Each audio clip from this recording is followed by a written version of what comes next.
now. Good afternoon, everybody. Welcome to TechCon 2019. We're excited to have so many members of the press and technology executives here, and this is going to be a really exciting conference. But before we get into the meat of the conference and the usual vendor presentations and sexy demos and panel discussions, we wanted to invite a special guest, Bill Brecht, who's a noted thinker and activist in the Bay Area. And as you may know, there's been a lot of tension in the press and in the public lately about the impact of technology on humanity. And we wanted to invite someone who's thought deeply about these issues to share their perspective on the dangers and opportunities of technology and what we can do about it. And to that end, I am excited to announce our speaker, Bill Brecht. Thank you, Ernie. I'll go through a short slide we call a lightning presentation. This is a work in progress. Ernie was in the role of counselor advisor. We spoke a few times, and these slides are kind of half-baked. Really, one or two slides are done. So this will be a lot of just speaking from notes. The idea is to have 10 well-developed slides with some clear bullet points on each slide, but today I wasn't able to put that all together. So let's start with the overview. We decided to narrow this issue to something that's definitely in the headlines, something that we all use and understand to some degree. So this is the issue of the impact of digital media, online content, online networks, and how that's affecting people. So for background, I just wanted to give you some numbers to show how large this is in terms of its impact. We can see that one platform, Instagram, the most liked photo ever was Kyle Jennings' baby daughter. That was liked by 18 million people. It's a lot of people looking at a baby that they don't know. And so if we say each person spent about 10 seconds looking at that photo, then we're up to aggregate total of 25 person years spent looking at a baby.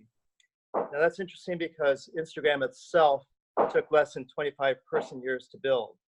So I'm going to be arguing that it's really an opportunity cost that these addictive online content networks that we need to be questioning. So that 18 million people were affected by the lure of an online photo platform. Another example would be with YouTube.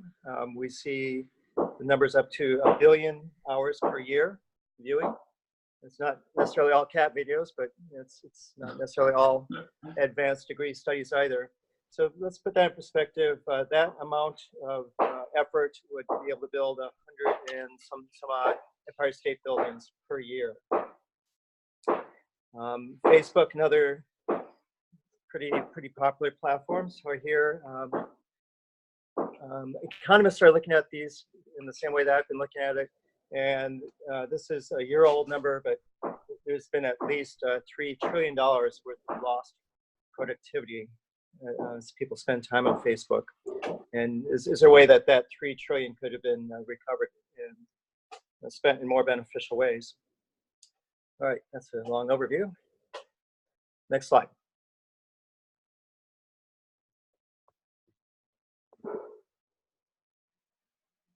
So the purpose of looking at this is not to just list all the possible evils, and again, the headlines are getting scarier and scarier every day as we see the gun attacks and propaganda behind that. So I'm going to emphasize that yes, what we have is a two-edged sword. I'm going to look at really shine a focus on the positive opportunities with online content. So we want to shift from where pretty addictive technologies, pretty addictive situations, to somehow figuring out how these interactions that people spend all the time, could be somehow additive and benefit humanity. So a couple of questions I'm going to throw out for consideration are, can these call them tech-mediated interactions? So that's differentiated from two people just sitting in a bar talking, two people on a train interacting.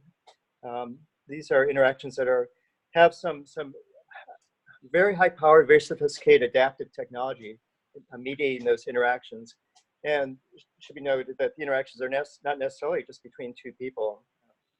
We often, I mean, most of the time it is indirectly between people. Someone wrote the content or generated the content, but we see more and more ability for machine learning and AI to be able to generate content, and that's just starting. So it's a very different situation than the traditional interactions humans have experienced for centuries.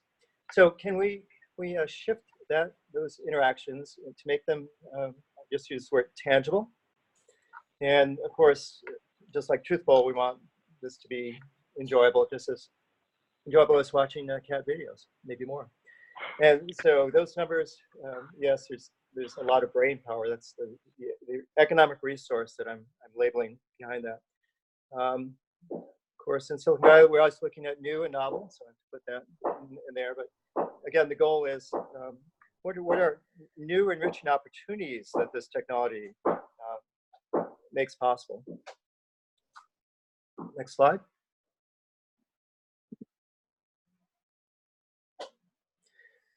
All right, so I think I'm just going to do another 3 minutes here. So I'll just put out my thoughts of how to make this be beneficial. We see that the main purpose of these tech-mediated platforms, ones I've listed certainly, and Google and a few others, the main purpose is to display ads and collect revenue related to displaying ads. That is one possible purpose that this technology might be used for. So I'm going to shift that goal, and then it gets interesting to see how, to answer my questions, how it could be socially beneficial. So yes, displaying ads has some benefit, but the march of advertising has not slowed down, and with these tech-mediated interactions, it's accelerating for sure. The degree of data tracking, personalization, and targeting that software is able to do is unprecedented.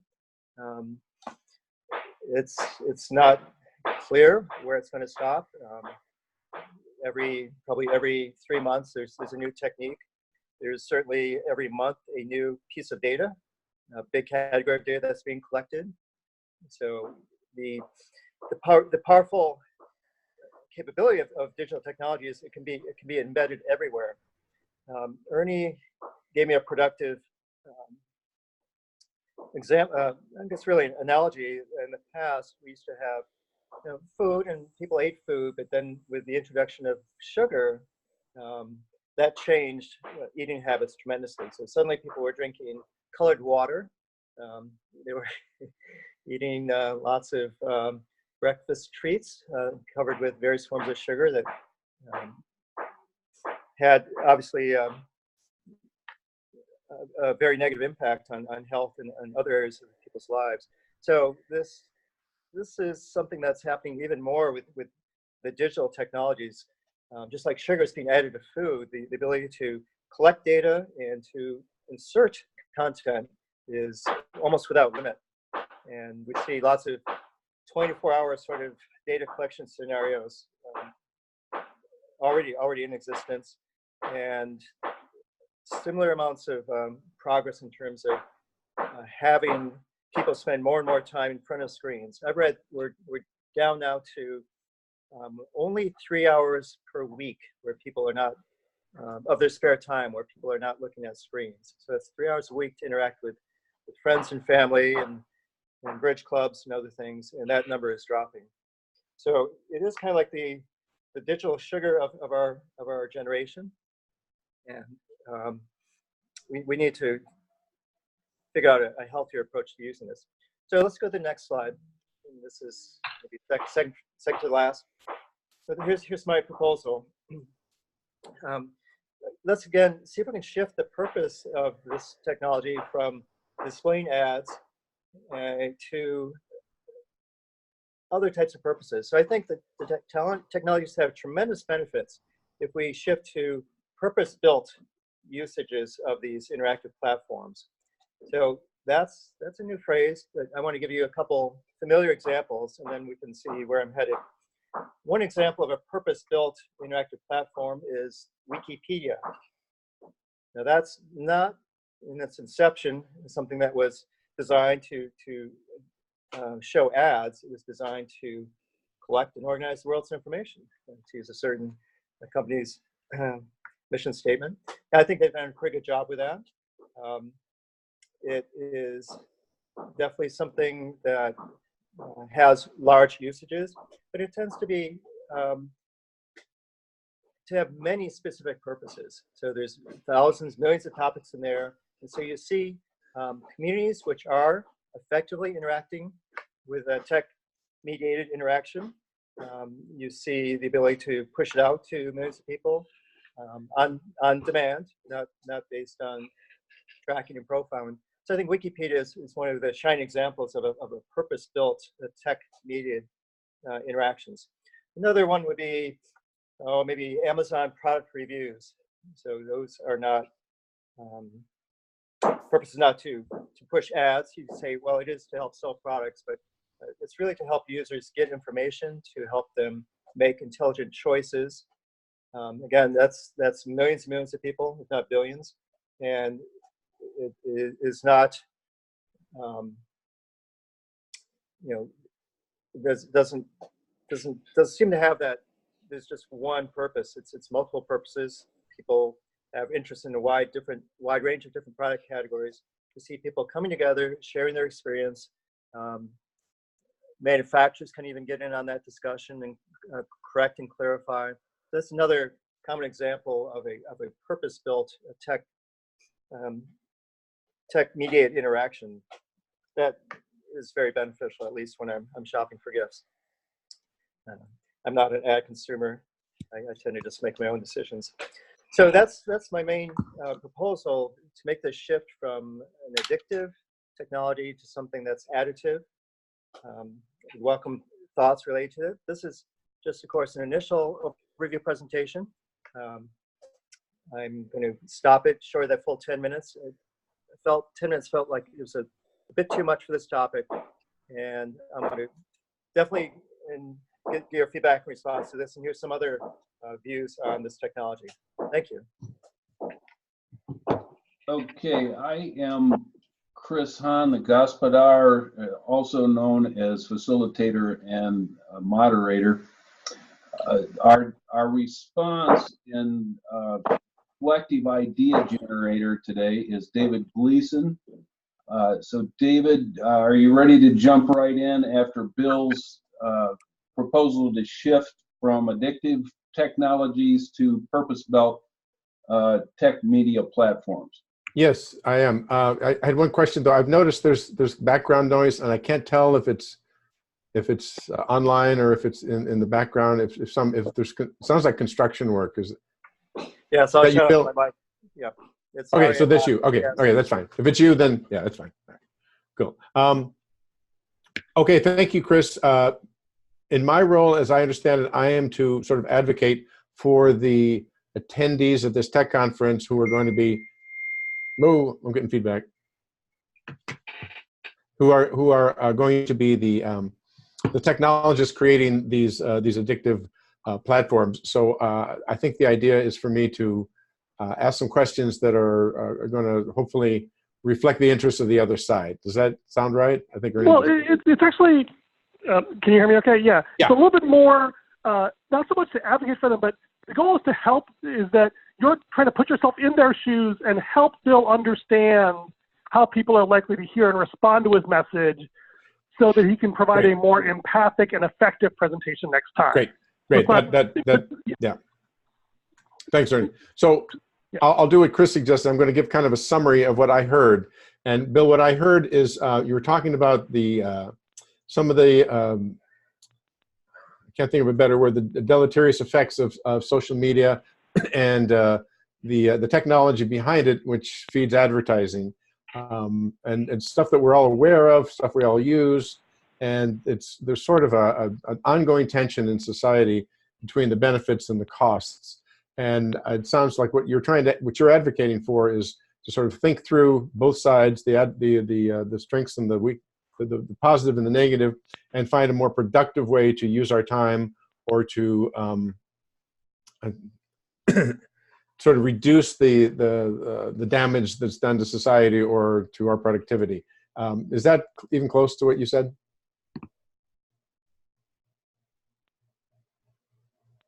Yeah, I think productivity, it's the opportunity cost. It's Opportunity cost, yeah. So that can be business or can be personal. So I think one of the questions I would ask is that you raised some good points. You used some very impressive numbers. We're talking about social media, AI, and advertising, tracking users.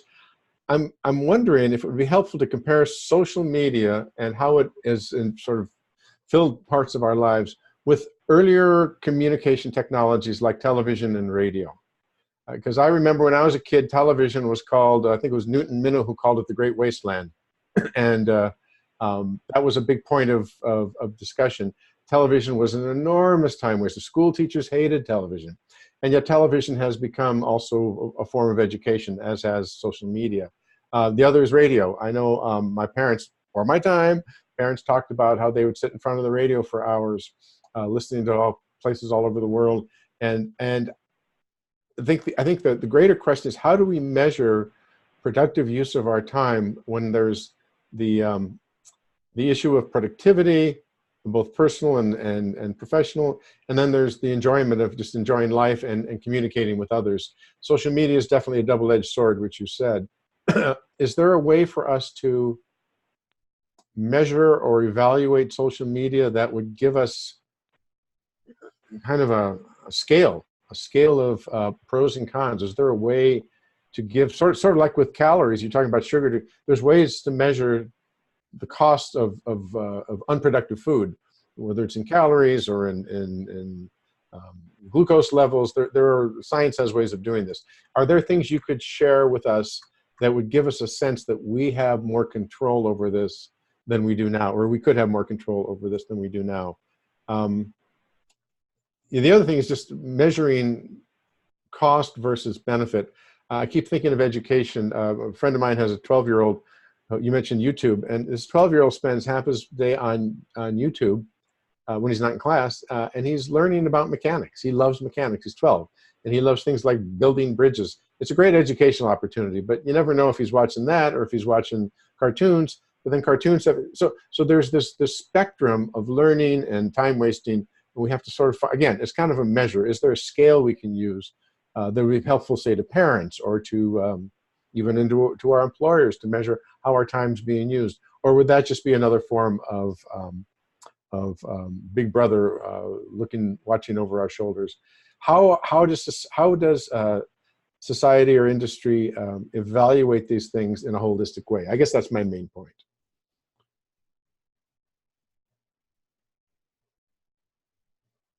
I think those are my questions. Yeah. Okay, Bill, go ahead. Maybe Chris, you want to recap the questions just so we're clear which one, and maybe do them one at a time so we are clear which one Bill's going to answer. Yeah, I'm looking at the format. Are we in the recap, RFC, something new? Oh, there should be questions. There should be a huddle. Oh, we're all the way down there. Okay. Well, yeah. So did you want to? Well, sorry. Did you? I guess that's really what's going to work well for David. Dave, are you ready for Bill to start answering your concerns and questions? Or we'll start with that first. Why don't you pick one question, David, and just summarize and have Bill respond to it. Great. Wait, let me see your. So we're doing concerns, responses. I mean, you kind of. I think you. Yeah. Sorry. Yeah. I screwed up the slides. I apologize for that. So,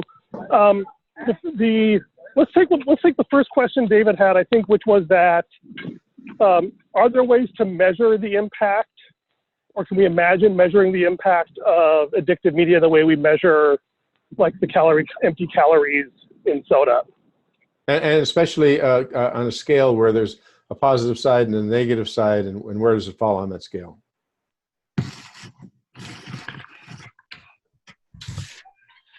Okay, yeah, go for it, Bill. Okay, I think that food sugar analogy was maybe a little too simple. The digital content we're talking about is extremely complex. It's full-blown movies, it's great literature, it's symphonies.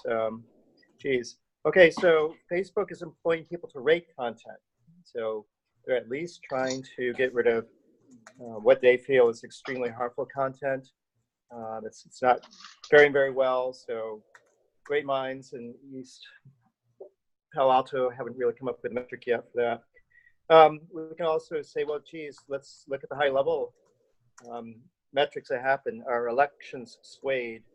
Are mass shootings increasing or decreasing? We can measure the effects it has in society at the societal level. At the content level, I suppose we could do a similar sort of product review rating things where people are rating the content. We see some of that in some forms in terms of likes and popularity. But I think we have to leave it to the economists to come up with the true metrics in terms of what's of value. But it'll shift. It'll be community by community, right? So what's of value for people who are interested in composing music? Those metrics will be completely different than someone who wants to have a focus-specific area involving cooking recipes. So I think the other answer I could give is to again punt and do the famous answer when judges were saying, well, how do you know if it's porn? It's like, I sort of know when I see it, right? So I think I can go to a random YouTube video and say whether it's going to help our society's productivity or whether it just seems to be something that's an ad in disguise. Sometimes it's subtle, but I don't think we're going to be able to have a clear-cut, simple metric. It's something that needs to be developed. It might be something that each community develops on its own. So that would be my proposal. And back to TV and radio, I'm not sure that they figured out either. But the point I want to stress here is this tech-mediated interactions, they're highly dynamic. That's unlike TV and radio. TV, it was produced, and it was a fixed 30 or 60-minute set of content, and it was, fixed for everybody. And what we're entering now is the content will be transformed and adjusted to make it super sweet, right? And so that's beyond the ability of sugar. That's beyond the ability of content producers in the past. So I think it's that dynamic tweaking and adjusting. If those adjustments are not made for my benefit or for society's benefits, I think that's where we need to focus the metrics. Okay. All right. So in terms of format, I know we wandered off here a little bit. Just so we're clear, the goal is for David to come up with some concrete bullet point recommendations. And I guess the question is, what would work best for you to get there, David? Do you want some time to huddle? Do you want to come back in a little bit and raise some more concerns and get feedback? Where do you think it's going to help you get there? Yeah, I think a huddle would be good. Because otherwise I'm just talking inside my head. Okay, so how about, Bill, you can at least blank your video so we feel like, and mute yourself so we feel like you're not there. And then the goal is for Chris and David to kind of take the next, let's say, 5 minutes to come up with a list of recommendations. Well, 5 or 10 minutes. And then if you have questions, we can call Bill back. Okay, or maybe we could all just be in the huddle rather than just me and David. But so that's a great point. Yeah, it's a small crowd. Let's do that. Let's do that. Yeah. Okay. Yeah. So I really like the question, David, comparing it to historic media, and Bill addressed that pretty well. Is there somewhere else you'd like to go with that? Well, I think Bill did address it well, but radio has become bidirectional. It has been for a long time. Television, not so much. But I don't think that's the only. I think that's an important point. I don't think it's the only point, because what I'm thinking of is people spending a lot of time on YouTube is not it's not a conversation. Facebook can be a conversation. Twitter can be a conversation, but watching YouTube videos is like sort of like watching TV. There's comparisons that apply, and there's comparisons that are different, that aren't the same. So I think that it's like Bill said, it's a complex world, but I think we've learned something from TV. I don't know that we've learned very well, but I think that after 50 years we have an idea where TV is. We saw where it started and we see where it went. Is there a lesson we can learn from that other than social media is more complicated? I think that the same thing with radio. One could argue that TV in the era of Netflix is actually more addictive than TV in the era of broadcast. So I'm not sure exactly which lesson we've learned. Exactly. Yeah. So that's kind of what I'm getting at, is that there are lessons I think that we can still learn, even though as the world gets more complicated. That's why these lessons are helpful. Okay. Anybody else? Who else has highlights that they'd like to see David build on?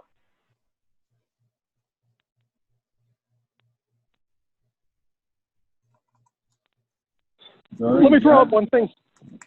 Go okay, yeah, John, Dad, any reactions or thoughts so far? Yeah, I like the way it's going, but it's a very, very complex subject. I think some of these issues will be different for different age groups. For example, at this stage of my life, I use YouTube mostly for educational purposes, like he mentioned the recipe, and also if I have to fix something, there are YouTube videos that shows me step by step how to do it. So, but I'm not a teenager, and so that will be a different issue. And I think the technology now is there that they gear it to different age groups. That's the advantage. I don't have to watch a lot of other stuff, cartoons and things like that. I can choose what I want to do. That's the advantage of this technology. And I can not waste time, but use it for useful purposes, what he called the purpose-filled application. Okay, so David, are you qualified? Do you feel that you can pick that one up okay? Well, I think John makes a good point, that one of the things Bill mentioned that I didn't address is that he's asking if there are ways for these interactions to be translated into productive activity and still be kept enjoyable. Can this be channeled in novel ways? And so I think what I go back to Bill with, again, this isn't, to answer John's concern, this is not a way to resolve this issue. That's not what we're doing here. We're trying to find a way to think about it and talk about it, right? And right. So I think Bill raised, we have to think about what this is, what it's for, how we're using it, and how we can improve it. And I think for that, don't we have to come to some kind of agreement on what we're trying to achieve, what we're trying to accomplish? And one person's time waste is another person's entertainment, is a third person's productive moneymaker. So it's whose ox is being gored, or whose calf is being fed. It's there's sides of this. Yeah. Let me throw out another metric that might be very effective. Is who's paying the bills? So my son or daughter, they're paying the bills to be educated at a university. It's not ad supported, but who's paying the bills for these free video platforms? It's ad companies. So you could start with that and follow the money, and say again, if the goal is to shift from showing ads to something else, who's paying the bills might be an indication whether or not that shift has happened. All right. So Bill, just as a matter of format, it'd be probably simpler for you to recuse yourself from the huddle just so that you can act surprised when we provide recommendations. All right. Right. You're welcome to fit in anyway, but I want to see if Grace had any. Having overheard Bill say that by coincidence, yeah. I think a good point we can make right now is the notion. I'm not going to say it's true, but the notion that if you're using these services and you're not paying for them, you're not the customer, you're the product, right? There's this notion that free services, you're what's for sale. It's your information, it's your privacy.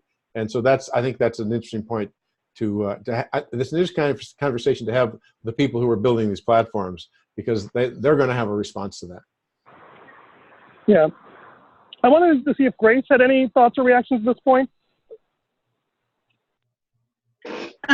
Well, I recently read a book, Digital Minimalism by Newport, which sort of raised some of these questions. And Bill's first slide with the numbers about how much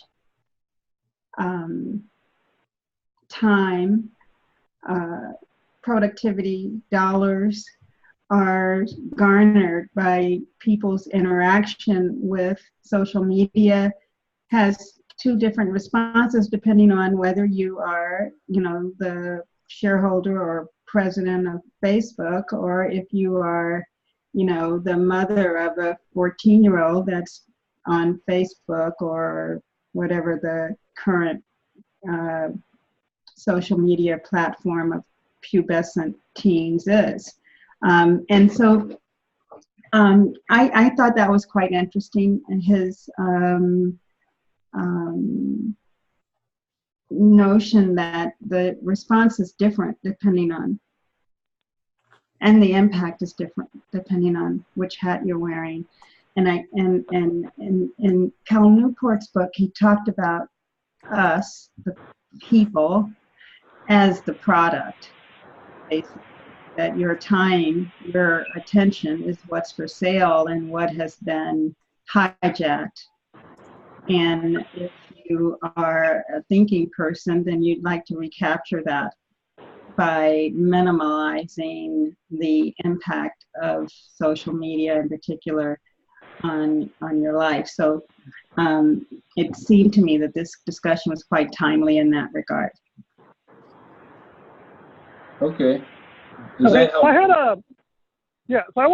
so David, just real quick, I think you're on the hook to write this down and come up with a bullet point list of recommendations to Bill. The rest of us are just acting as a sounding board. Yeah, I'm writing this down, yeah. Okay, so one other thing that I wanted to add to that is I think that in response to this question, Bill talked about the communities have to decide.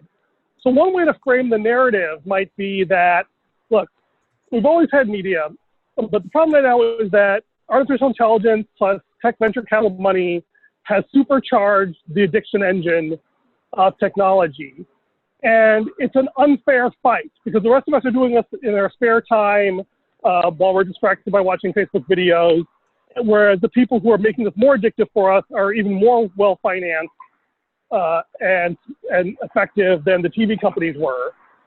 And so the way to solve this problem is to level the playing field and to give communities better tools for both monitoring our consumption and monitoring the companies themselves. So, we can't go back to the old days where there was just, 3 TV stations and we could monitor what they put out. That's literally impossible. And trying to get Facebook to do that is a fool's errand. But we can do 2 things. One is that, if you can't measure the calories, measure your weight. There are ways we can measure how our technology is impacting us. And Apple took some baby steps in this direction with screen time. But there's ways that we could really push to empower consumers to manage our own and those people we care about. So you can imagine churches and families. Certainly families could use way better tools for seeing what our kids are doing and how it's affecting them. And if Facebook can figure out that people are getting depressed, you can imagine, getting a health metric that measures not just your weight, but your emotional mood, and you and the people who care about you could see that. So that's one thing about empowering communities to track the impact on individuals. And again, there's issues with that, but it's, I think, a necessity, and certainly for parents and children, it's an easier trade-off to make. And then the second thing is improving the transparency of the system. For example, it may be impossible for... we're keeping Bill off the line for a long time here. Yeah. So I'm just wondering if we Okay, can. I'll say 30 seconds and I'll wrap up. And the second thing is this, recommending that we sort of have companies open up their internal processes and APIs so that interested, appropriate community watchdogs they can do these analyses internally using Facebook's tools and, find harmful videos or track unhealthy behaviors or issue alerts that these class of viewers may be at risk. Things like that is that giving the community more power over those platforms. All right, I'll stop. Okay, so David, are you prepared to have Bill rejoin us? Sure. Yeah. Okay, so how do we get him back on? There, Bill. I think he's actually listening. He just muted, right? Bill, can you come back on? Yeah, he's Yeah, here. I was listening. Okay, So now I've got to go through 6 pages of notes and come up with some recommendations. Actually, I think Bill had some of his own recommendations. I guess at this point, my question is: are we recommending to Bill how to present to his audience, or are we? Yeah, recommending to Bill. This is Yeah. the goal of this is to help Bill improve his pitch. Okay. Do you want a couple minutes to? Yeah, it's going to take. I've got to go through. Go off by yourself. Why don't you go off and mute yourself and think for a bit, and we can talk with Bill. Sounds good. and we need to leave time for the debrief. Yeah. Hey, that whole thing was actually only 10 minutes. Let's do it. So, Bill, maybe you can share your perspective on our conversation. What struck you while we're waiting for David? Yeah, it was very, very helpful. I like this format. I think at the beginning we slipped into, pushback and critique as opposed to look for things to add, look for things to clarify. I think we eventually got there. So, I mean, there are big unanswered questions, and we should probably not do that during this time. We should just recognize that, yeah, wow, that's, who knows. And so we should really focus on other things that need more research, or here's 3 or 4 clear things to add. So I think there's some of those clear things that could be added. And I guess I'd want feedback too on the focus, or was the topic too broad, too narrow? Was it all over the map? Those sorts of things are important too. And what would be a person's impression when you first heard this? Were you convinced? What was the impression it made?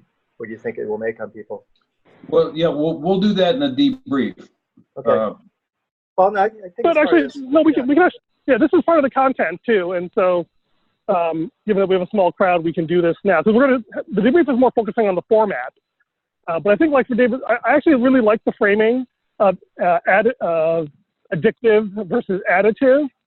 The only other phrase I thought might be the word assistive, as opposed to additive, because they give assistive technologies are things that help you do more than you could do on your own.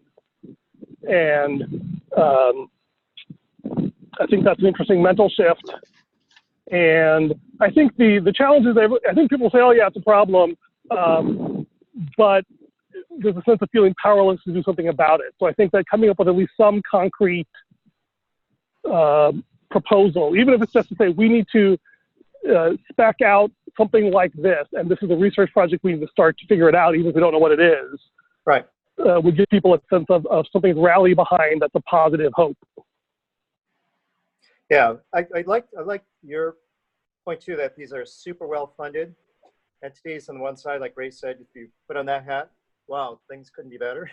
And then you look at the everyday person or young person, and they don't have nearly the resources or sophistication. So that imbalance, I think, could have been highlighted more. That was helpful. There's an irony that the tech workers, can afford to have the extra nannies in the enrichment camps and the live interactions and experiences for their kids, so they can afford the emotional energy to have their kids spend less time on devices. Whereas, people who are working 2 jobs and whatever don't have those resources, you kind of by default have your kids spending time on those screens. Yeah, I mean, they're babysitters for many, many kids. Yeah, it's not entirely a bad thing, but it does create this sort of like food deserts, whereas the poor, ironically, the poor consume more calories than the rich these days. Yeah, and so I think the other thing we should focus on is, are we more concerned about kids or adults or both? It's a little bit different if it's more focused on kids. Yeah, you can pick one. I'm as a parent, I think kids is easier just because, one, there's a lot more social weight around it. And also you can think about giving parents tools for helping kids, whereas tools for helping adults is much more fraught. Although if you could figure out a way to frame that, that would be really powerful. Agreed. Okay, I'm back. Hey. So I pulled just some of the comments out. It's not in any particular order, but these are in the form of thoughts that I would give to Bill, which he's already heard, and just this is a summary of what we discussed. Shall I just read it? Yeah. Yes, please. So the first part that I made, social media compares with other media. How do we compare? And Bill made some responses to that. I think it's still worth measuring and comparing. I think it's still valid. How to compare time lost versus benefits, education, learning, understanding, tech-mediated interactions. I think that was Bill points. Can they be translated into productive activity? Can this be channeled in novel ways? And again, Bill's point, who is paying the bills? A good way to measure, the point I was making is that we want to find a way to measure these things on some kind of a scale of positive to negative. And that's obviously not a one scale. That's not a one measure, but different ways to look at it. Bill's point is who's paying the bills. The digital minimalism book by Cal Newport that was mentioned, how much productivity depends on which way who's looking at it, what point of view you had. This is an important consideration. And this is, again, where the scale would come in handy, I think. Ernie's point, communities have to decide, and you have to frame the narrative in a way that makes sense. It'll vary by community, whether you're talking about parents of young children, or whether you're talking about employees or senior citizens looking for something to do with their time. It's going to vary. It's an unfair fight, though, as long as the playing field is tilted in favor of the businesses that continue to get more profitable and more powerful as we continue to use these social medias, even at our own detriment. So that tilt is a major concern. I think that's an important point. I recommend Bill take to these technologists because they're the guys who are benefiting from the tilt. Level the playing field, give communities better ways to monitor, better ways to measure, monitoring consumption, monitoring company earnings, that was measured. Empower the consumers and people we care about to be able to have more transparency, to see what's really going on under the behind the scenes, and in terms of influence, in terms of where the money's going, follow the money. Ernie mentioned open API, so we can do our own analysis. So we can go up and look at the Facebook and look at their data and see maybe in a broad brush, see what's happening worldwide, nationally, or even in our own community. I think those are powerful ideas.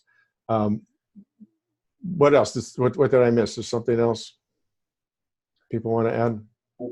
I just, first of all, I think that was a really great summary and reflection, David. Great, thank you. Yeah, that was nice. Bill, do you have a response?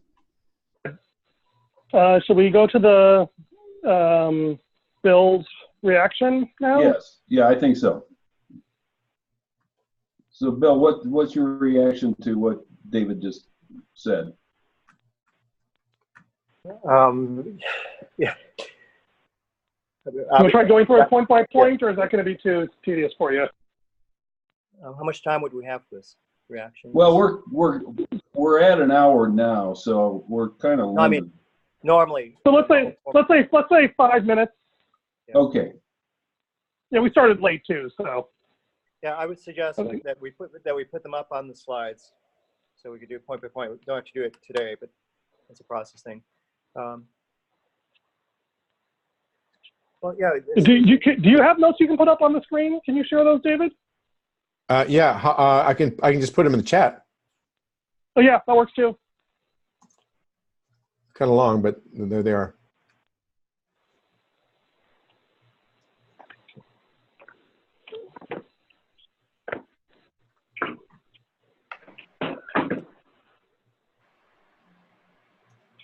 Did you want a minute to process them before you respond, Bill, or are you okay freewheeling it? No, I can go quickly. All right.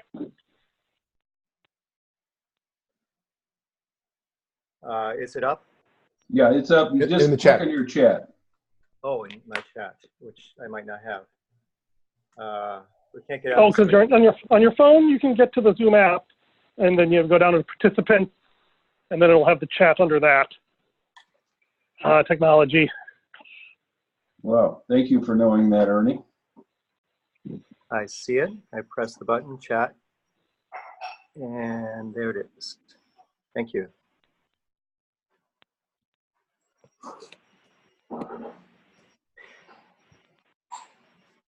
Okay. The first point, comparing social media to radio, TV.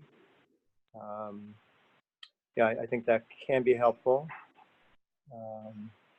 I think we need to clarify what's new here. How is it different from traditional radio and traditional TV, and how has TV and radio also evolved to be somewhat more interactive? I think I also didn't want to restrict this to social media per se. It was kind of like, and I heard David say YouTube is not social. It depends how you use it. In the comments and discussions, and certain types of content is extremely interactive, extremely social.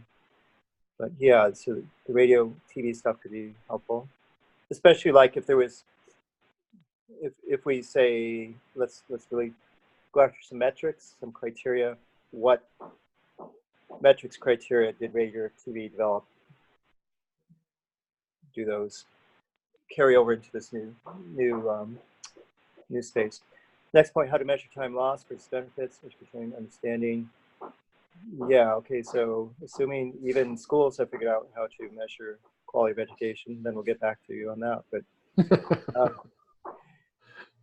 yeah, I mean, this is the one, I think that this is the big discussion. Economists are coming up with this $3 trillion productivity loss. We need to just drill down on that and see how that's being measured. So that's the big one. That's hard. But I think some of your other points get to that in terms of having APIs to access data. Tech-mediated interactions can be translated and still be enjoyable. Yeah, that was my question. Yeah, I think we just have to be smart how to use these technologies. Borrow the techniques that are used in cat videos. Addictive is not necessarily bad, right? I think it's good to be addictive to a healthy lifestyle, good to be addictive to being curious. So those addictive technologies, I think, again, we just need to shift the goal from consuming ads to whatever the benefit of the community was intended to be. Can this be channeled in novel ways? Similar, right? So let's take those technologies, their purpose for ads, and see if they help drive and support some of the other healthier goals. Maybe not, but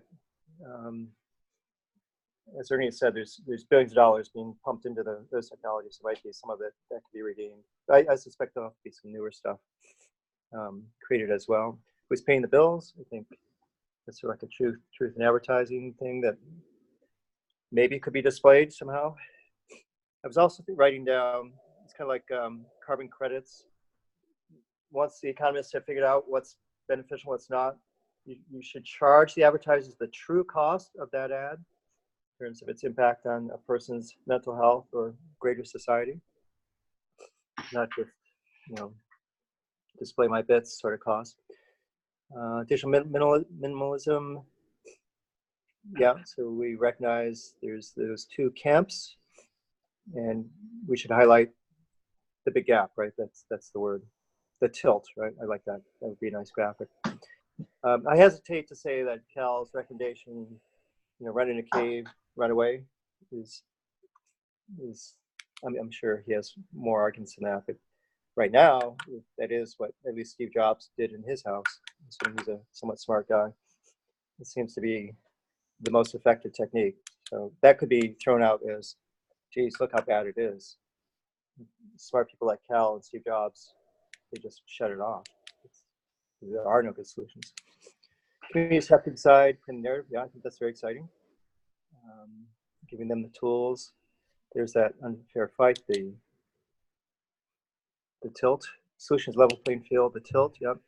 So yeah, this is an area for development. Better tools for the communities, better monitoring.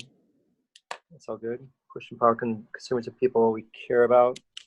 Yeah, it seems like if there's a